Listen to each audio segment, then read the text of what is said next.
నమస్తే అండి.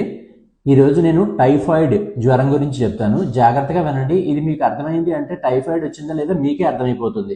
ఏంటంటే చాలామంది పేషెంట్స్ సార్ నాకు ప్రతి సంవత్సరం టైఫాయిడ్ వచ్చింది అంటారు. కొంతమంది అయితే నెల నెల టైఫాయిడ్ వచ్చేసింది అని చెప్తూ ఉంటారు. ఎందుకంటే జ్వరం వచ్చిన తర్వాత నార్మల్గా ఈ జ్వరం దేనివల్ల వస్తుంది? ఏదైనా ఆహారం ద్వారానో లేకపోతే వాటర్ ద్వారానో వస్తుంది అనమాట. ఒక రకమైన బ్యాక్టీరియా సాల్మోనెల్లా టైఫీ అనే బ్యాక్టీరియా వల్ల కంటామినేట్ అయిపోయి మనకి ఫుడ్ ద్వారా కానీ వాటర్ ద్వారా కానీ ఈ జ్వరం వస్తుంది. అంటే ఇది కడుపుకి సంబంధించిన ఇన్ఫెక్షన్.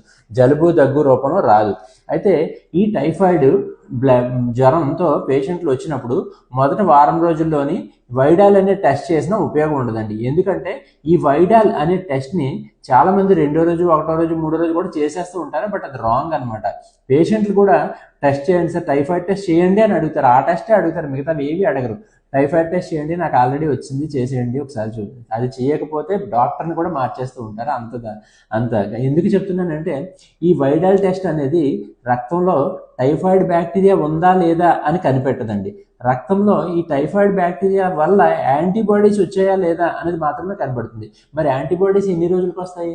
బ్యాక్టీరియా మన బాడీలోకి ఎంటర్ అయిన తర్వాత వారం రోజులు పోయిన తర్వాత యాంటీబాడీస్ వస్తాయి. అంటే ఈ వైడాల్ టెస్ట్ కూడా వారం రోజుల తర్వాతే చేయాలి తప్ప వారం రోజుల లోపు చేసినా ఉపయోగం ఉండదు.